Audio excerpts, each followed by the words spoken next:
भगवान के नाम पर राजनीति करने वाली बीजेपी अब भगवान की ही दलाली करने लगी है, भगवान के काम में घोटाला करने लगी है।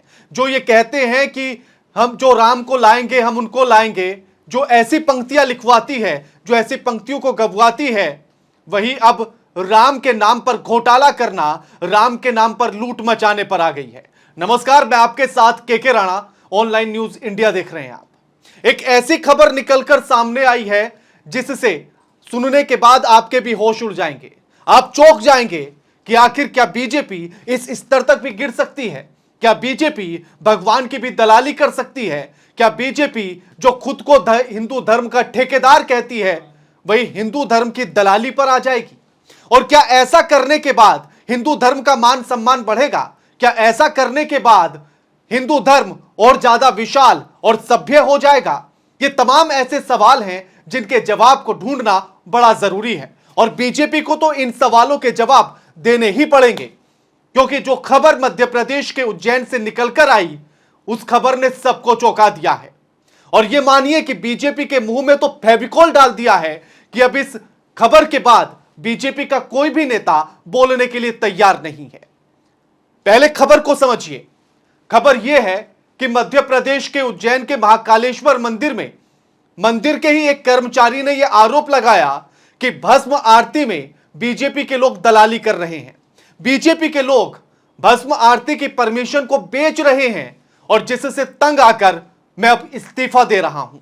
अब सोचिए कि अगर मंदिर के भीतर एक कर्मचारी इस तरह की पीड़ा को दिखाए और इस तरह के संगीन आरोप लगाने के बाद अपना इस्तीफा दे दे, और उसके बाद भी अगर बीजेपी अपने मुंह में फेविकोल डालकर बैठी रहे, तो फिर यह बात स्पष्ट हो जाती है कि बात में सच्चाई है, बात में दम है। अगर धुआं उठा है तो आग जरूर लगी है।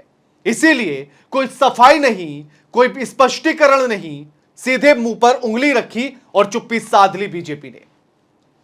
प्रधानमंत्री नरेंद्र मोदी या बीजेपी के नेता अब इस बात पर आकर यह बोलेंगे कि हिंदू धर्म अब संकट में नहीं है? क्या अब आकर यह बोलेंगे कि हिंदुओं का अपमान नहीं होता? अब आप खुद बताइए कि कौन अपमान कर रहा है। अब आप खुद बताइए कि आखिर हिंदू धर्म का नुकसान सबसे ज्यादा कौन कर रहा है? क्या ये लोग नुकसान नहीं कर रहे हैं जो भस्म आरती तक को बेचने की स्थिति पर आ गए हैं? और यह कोई पहला मामला नहीं है, इससे पहले भी ऐसे आरोप उज्जैन के महाकालेश्वर मंदिर में ही लगते रहे हैं। और सिर्फ आप उज्जैन तक सीमित मत रहिए, इसके लिए आपको अयोध्या तक भी जाना पड़ेगा। अयोध्या में भी ताजा मामला ऐसा ही निकलकर सामने आया, जब अयोध्या को सजाने के 74 करोड़ रुपए भेजे जाते हैं, उन 74 करोड़ को गड़प कर लिया जाता है। वो किसकी तिजोरी में गए, किसके पेट में गए, किसकी जेब में गए, इसका कोई ब्यौरा किसी के पास है ही नहीं। यानी 74 करोड़ रुपए जो अयोध्या को सजाने के लिए, प्रभु राम के आगमन पर साज सज्जा के लिए दिए गए थे, वो किसी ने अपनी जेब को सजाने और गर्म करने के लिए रख लिए हैं। आखिर वो लोग कौन हैं? अब उज्जैन की इस पूरी खबर को समझिए। यह खबर नई दुनिया, जो मध्य प्रदेश का न्यूज़पेपर है, उसने अपने ई पोर्टल पर भी है और न्यूज़पेपर में भी छापी है। और उसमें लिखा गया है कि मंदिर में भस्म आरती व्यवस्था से जुड़े गोपाल कुशवाहा के पास बीजेपी महाराज वाड़ा मंडल में महामंत्री का पद है। यानी कि वो भस्म आरती की व्यवस्था को भी संभालते हैं और साथ ही महाराजा वाड़ा मंडल में महामंत्री का पद भी है बीजेपी का उनके पास। और उन्होंने ही यह आरोप लगाया, उन्होंने कहा कि बीजेपी के कुछ नेता और कार्यकर्ता भस्म आरती की परमिशन को बेच रहे हैं। मैंने उन्हें कई बार रोकने की कोशिश की, कई बार मना किया, लेकिन वो नहीं मान रहे हैं, और जिससे दुखी होकर मैं इस्तीफा दे रहा हूं। और उन्होंने व्हाट्सएप के जरिए अपना इस्तीफा मंडल के अध्यक्ष को भेज दिया है। और जिसके बाद जैसे ही यह व्हाट्सएप पर इस्तीफा आया और यह आरोप लगे, तो मध्य प्रदेश के साथ पूरे देश में सनसनी फैल गई। अब यह मामला कोई नया नहीं है, इस मामले से पहले भी ऐसे मामले सामने आ चुके हैं। और जिसको लेकर क्या कुछ कहा गया ये देखिएगा। इसी अखबार ने लिखा है कि 4 दिन पहले ही मंदिर के सहायक प्रशासनिक अधिकारी एसपी दीक्षित ने मंदिर प्रशासक अवधेश शर्मा को लिखित शिकायत की थी, और जिसमें बताया गया कि बीजेपी और संगठन के नेताओं के दखल का आरोप उस पत्र में, चिट्ठी में लगाया गया था। यानी कि आप सोचिए कि मंदिर के सहायक प्रशासनिक अधिकारी हैं जिनका नाम है एसपी दीक्षित, और वो मंदिर के प्रशासक अवधेश शर्मा को एक चिट्ठी लिखते हैं, शिकायत पत्र लिखते हैं, और जिसमें वो कहते हैं कि बीजेपी और बीजेपी संगठन के नेताओं का दखल लगातार मंदिर के कार्यों में बढ़ता जा रहा है। सत्तारूढ़ दल के लोगों का प्रवेश मंदिर के भीतर बंद होना चाहिए, और इस दौरान गर्भगृह में प्रवेश की मांग करते हैं और मना करने पर अधिकारी और कर्मचारियों से अभद्रता करते हैं। यानी कि उन्होंने ये कहा है कि उनका प्रवेश बंद होना चाहिए, और जब वो प्रवेश करते हैं लगातार गर्भगृह में, और जब उनको मंदिर के कर्मचारियों के द्वारा मना किया जाता है, तो वो मंदिर के कर्मचारियों के साथ अभद्रता करते हैं, बदतमीजी करते हैं। अब सोचिए कि जो बीजेपी लगातार ये राग अलापती है कि हिंदू खतरे में है, उसी बीजेपी ने ईश्वर को खतरे में ला दिया है, भगवान को खतरे में ला दिया है। सोचिए कि भगवान के घर को भी छोड़ नहीं रहे हैं बीजेपी वाले, वहां भी जितनी लूट हो सकती है उतनी लूट मचाने में लगे हैं। सोचिए कि भस्म आरती तक को बेचने की नौबत बीजेपी के नेता कर रहे हैं। इस हिमाकत तक वो आ गए हैं कि वो भस्म आरती बेच रहे हैं। इससे ज्यादा और हिंदू धर्म का अपमान क्या होगा? इससे ज्यादा और ईश्वर का अपमान क्या होगा? इससे ज्यादा और भगवान का अपमान क्या होगा? आप खुद बताइए।